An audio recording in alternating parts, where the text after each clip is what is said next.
नमस्कार दोस्तों, स्वागत है आप सभी का हमारे YouTube चैनल यूपीएससी एल्गोरिथम पर। फ्रेंड्स, आप सभी को पता होगा कि हम लोग ऑप्शनल ज्योग्राफी यानी वैकल्पिक भूगोल को पढ़ रहे हैं जो यूपीएससी के लिए है। यह ऑप्शनल ज्योग्राफी का तीसरा वीडियो है। यहाँ पर आप लोग ऊपर में देख सकते हैं। इससे पहले मैंने 2 वीडियो अपलोड कर दिया है, आप लोग उसे भी जाकर देख लीजिए।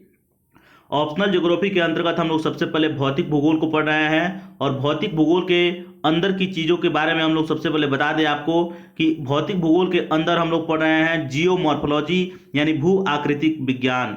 उसके अंतर्गत हम लोग आज जो पढ़ने वाले हैं यानी आज जिस टॉपिक पे हम लोग बात करने वाले हैं उसका नाम है अंतर्जात बल किसे कहते हैं, यानी अंतर्जात बल क्या होता है उसी के बारे में, जिसे इंग्लिश में इंडोजेनेटिक फोर्स के नाम से भी जाना जाता है। फ्रेंड्स, आप सभी को मैंने बताया हुआ था कि यूपीएससी के सिलेबस में सबसे पहले भौतिक भूगोल पढ़ना है, उसके बाद मानव भूगोल और उसके बाद भारत का भूगोल, और इस तरीके से यूपीएससी का जो ऑप्शनल का सिलेबस है वह समाप्त हो जाएगा। तो मैं वादा करता हूं पूरे सिलेबस को मैं पढ़ाऊंगा इस चैनल पर नए हैं तो चैनल को सब्सक्राइब जरूर कर लीजिएगा। आइए अब इस ग्राफ को समझते हैं। जो मैंने यहाँ पर डायग्राम बनाया हुआ है उसको भी देखिए और जरा समझने का प्रयास कीजिए। थोड़ा सा कल्पनाशील बनिए। अभी मैं जो भी चीज़ें बोलूँगा उसको थोड़ा सा कल्पना करने का प्रयास कीजिए। फ्रेंड्स, आप सभी को पता होनी चाहिए कि बदलाव प्रकृति का नियम है, यानी परिवर्तन जो है वह प्रकृति का नियम है, परिवर्तन होगा ही होगा। आज जो भी चीजें जिस रूप में दिखाई देती हैं कल वो उसी रूप में दिखाई नहीं देंगी। जैसे हम ही लोग को मान लीजिए, इंसान को मान लीजिए, इसमें भी स्टेज होता है। सबसे पहले बच्चा होता है, उसके बाद किशोरावस्था, उसके बाद यौनावस्था, उसके बाद धीरे धीरे प्रौढ़ावस्था, उसके बाद बुजुर्ग यानी बूढ़ावस्था, उसके बाद मृत्यु हो जाती है और यह प्रक्रम जारी रहता है। ऐसा होते रहता है। अगली पीढ़ी आती है, फिर वो भी, उसके बाद अगली पीढ़ी, उसकी अगली पीढ़ी, उसकी अगली पीढ़ी, ये होते रहता है। ये प्रक्रम यानी प्रोसेस जो है यह जारी रहता है। और प्रकृति का क्या नियम है? बनना और उसका नष्ट हो जाना। उसी प्रकार से पृथ्वी पर जो भी चीजें आपको दिखाई देती है भू आकृतियों में, जैसे कि आप सभी को मैं बता दूं कि पृथ्वी पर 71% जल का मौजूदगी है और 29% स्थल की मौजूदगी है। तो जो जल आज दिख रहा है जिस जगह पर, कल वहां पर न दिखे। ऐसा भी होता है कि वहां पर स्थल नीचे से ऊपर की ओर उग आते हैं। बहुत सारे स्थल नीचे से ऊपर आ जाते हैं और बहुत से स्थल नीचे की ओर धंस जाते हैं समुद्र में, जैसे कि मुंबई और कोलकाता धंस रहे हैं। इसके अलावा अंडमान एवं निकोबार भी धंस रहे हैं। तो ये चीजें ध्यान में रखिएगा। तो आगे मैं इसके बारे में चर्चा भी करूंगा, उसको आगे अच्छे तरीके से आपको समझ में आएगा। तो आप लोगों को समझ में ये आ रहा होगा फ्रेंड्स कि भू आकृतियां जो है, यानी भू आकृति कहने का मतलब मैंने पिछले वीडियो में बताया है। आप लोग शुरू से देखिएगा तो आपको काफी मजा भी आएगा। नहीं जानते हैं तो जान लीजिए। भू आकृतियों के अंतर्गत फ्रेंड्स पृथ्वी पर जितने भी महाद्वीप हैं, महासागर हैं, पर्वत हैं, पठार हैं, झील हैं, मैदान हैं, ये सारे भू आकृतियां हैं। और इन्हीं भू आकृतियों के बनने के क्रम में कुछ बल लगते हैं, कुछ बल कार्य करते हैं। उसी के द्वारा, उसी बल के चलते ये भू आकृतियां बनती है। और उसी बल को 2 भागों में बांटा गया है, एक अंतर्जात बल और दूसरा जो है बहिर्जात बल।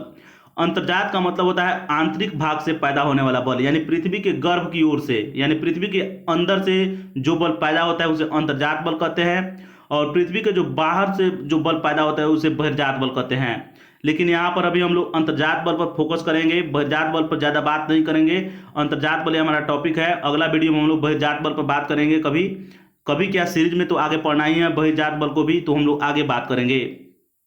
तो अंतर्जात बल जो होता है फ्रेंड्स, ये पृथ्वी के भूगर्भ के अंदर से पैदा होता है। क्या क्यों होता है? तो आप सभी को पता होगा कि क्रस्ट से जैसे ही नीचे मेंटल और उसके नीचे कोर यानी क्रूड पाया जाता है, जैसे जैसे केंद्र की तरफ बढ़िएगा तो टेम्परेचर बढ़ने लगता है, नीचे जाइएगा तो घनत्व भी बढ़ता है, ताप भी बढ़ता है, दाब भी बढ़ता है। तो आप सभी को ये चीजें पता होगा कि इस तरीके से जहां पर ताप, दाब, घनत्व अलग अलग चीजें पाई जाती है, वहां के जो भी संरचना है भूपटल के या भूगर्भिक संरचना है वो अलग अलग होंगी। पृथ्वी के गर्भ में मैग्मा होता है, पीड़ित पदार्थ होता है। इसके अलावा रेडियो एक्टिव पदार्थ होता है, यानी रेडियोधर्मी पदार्थ जो अल्फा बीटा गामा किरणों का उत्सर्जन करते हैं। और वहाँ पे बहुत सारे रासायनिक पदार्थ की वहाँ पर अभिक्रिया भी पृथ्वी के गर्भ में चलती रहती है। उससे क्या होता है कि संवहन तरंगें निकलती है और वे संवहन तरंगें पृथ्वी के क्रस्ट पर ढकेलती है, पृथ्वी के ऊपर आकर लगता है, बल लगता है और उससे बहुत प्रकार के भू आकृतियों का निर्माण होता है। जैसे कि हम लोग बात करेंगे कौन कौन सी भू आकृति, पर्वत बनता है, पठार बनता है, मैदान बनता है, महाद्वीप बनता है, द्वीप बनता है। तो ये सारी चीजें होती हैं। आइए अब अंतर्जात बल को समझने का प्रयास करते हैं। अंतर्जात बल क्या होता है? तो मैंने समझा दिया है कि पृथ्वी के आंतरिक भाग से जो बल पैदा होता है उसी को अंतर्जात बल कहते हैं। और यह अंतर्जात बल पृथ्वी के ऊपर विभिन्न प्रकार की भू आकृतियों यानी स्थल रूपों का निर्माण करती है, जिसे इंग्लिश में लैंड फॉर्म्स के नाम से जाना जाता है। तो ये चीजें आप लोग को ध्यान में रहनी चाहिए। अंतर्जात बल दो प्रकार के होते हैं, एक पटल विरूपणी बल और दूसरा आकस्मिक या अंतर्जात बल। पटल विरूपणी का मतलब होता है यह ऐसा अंतर्जात बल है, यानी पृथ्वी के अंदर पाया जाने वाला ऐसा बल है जो बहुत स्लो मोशन में चलता है। ये इसकी जो गति होती है बहुत मंद होती है, स्लो होती है। इसमें धीरे धीरे धीरे धीरे भू आकृतियों का निर्माण होता है। कहने का मतलब है कि पटल विरूपणी बल के द्वारा जो भी भू आकृतियों का निर्माण होता है काफी स्लो अवस्था में होता है।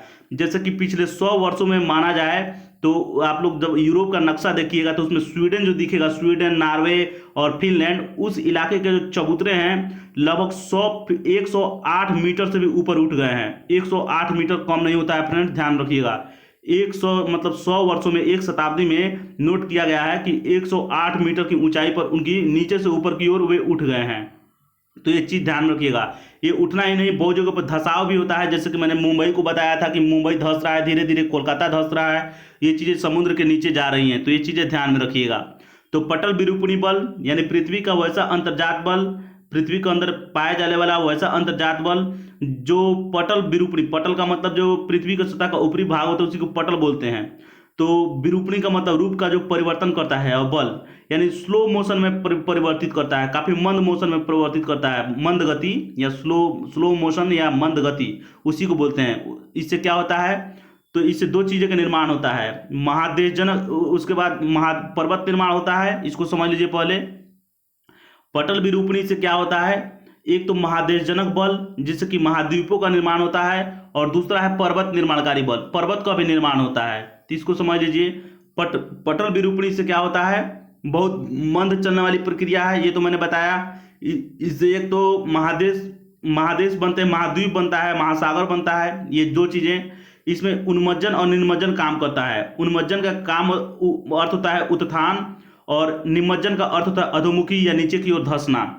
ये चीजें ध्यान रखिएगा। सबसे पहले पटल विरूपणी को समझ लीजिए, उसके बाद हम लोग आकस्मिक को समझेंगे, उसके बाद अच्छे तरीके से समझ लेंगे। पटल विरूपणी में सबसे पहले महादेशजनक बल को समझ लीजिए।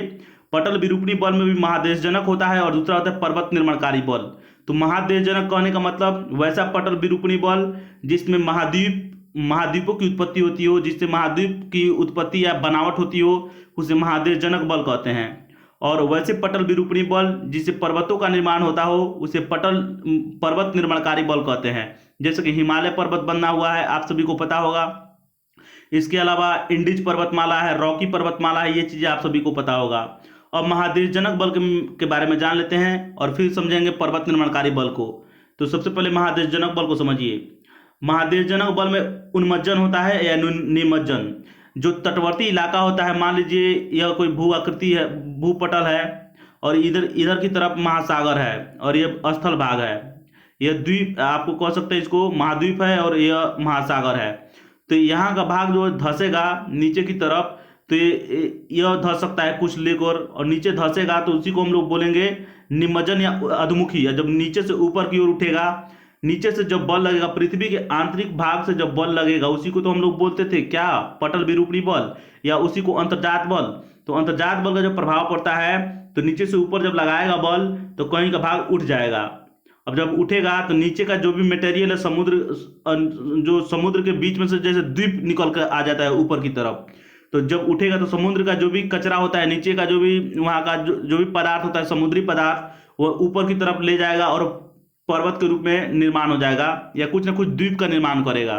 तो ये चीजें ध्यान रखिएगा। चबूतरा का निर्माण कर देता है, उठा हुआ भाग के रूप में, उत्थित भूभाग के रूप में वह निर्माण कर देता है। पर्वत तो इधर बनेगा। दूसरा तरफ है पर्वत निर्माणकारी बल, जिसमें एक तरफ तनाव होता है और संपीड़न होता है। तो तनाव का मतलब आप लोग समझ लीजिए। तनाव का मतलब दो विपरीत दिशाओं में जब चीजें खींचती हैं उसी को तनाव बोलते हैं। और संपीड़न सेम डायरेक्शन में, अपोजिट डायरेक्शन में चीजें एक ही तरफ आती हैं, दो अलग अलग दिशाओं से चीजें एक केंद्र की ओर जब बल लगता है उसी को बोला जाता है। और अलग अलग दिशा में जब जाएगा, इधर से इधर की तरफ, इधर से इधर की तरफ, तो इसको समझ लीजिए ये तनाव है। तनाव से टूटता है, इससे भ्रंश की उत्पत्ति होती है, भ्रंश घाटी का निर्माण होता है। इसके बारे में हम लोग आगे पढ़ेंगे बहुत डिटेल में। और संपीड़न का मतलब होता है इससे वलित पर्वत का निर्माण होता है। ये प्लेट, मान लीजिए कोई प्लेट है, इधर से भी प्लेट आ रहा है, दोनों टकराएगा तो या तो यह इसके ऊपर चढ़ जाएगा या इसके ऊपर चढ़ जाएगा, और नहीं तो दोनों मिल करके ऐसे बन जाएंगे, इधर की तरफ और इधर की तरफ। तो इसी से पर्वत निर्माण होता है। तो ये चीजें समझ में आपको आ गया होगा। आशा करता हूं फ्रेंड्स कि आप सभी को अंतर्जात बल समझ में आया होगा। पटल विरूपणी बल, आकस्मिक और अंतर्जात बल को समझ लीजिए।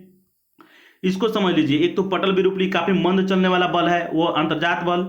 और एक अंतर्जात बल ऐसा होता है फ्रेंड्स जिससे भूकंप आता है और ज्वालामुखी फटती है। यह आकस्मिक अंतर्जात बल है। इसमें मतलब कि एकाएक यह उत्पन्न होता है। यह ऐसा नहीं है कि यह कैसे उत्पन्न होता है, तो पृथ्वी के अंदर मैग्मा होता है, आप सभी को पता है। और पृथ्वी के सबसे ऊपरी परत को हम लोग क्रस्ट या मेंटल के नाम से जानते हैं। और वह मेंटल कहीं पर कमजोर अगर पाई जाती है तो उसी कमजोर पिघलित अवस्था को कभी कभी क्या करता है, मैग्मा नीचे से फाड़ करके नीचे से ऊपर की ओर निकल आता है। और इतना तेजी में निकलता है, उसका प्रेशर इतना अधिक होता है कि वो काफी बड़े भूभाग वाले क्षेत्र को प्रभावित करता है, और उससे आपको ज्वालामुखी पर्वत का निर्माण होता है।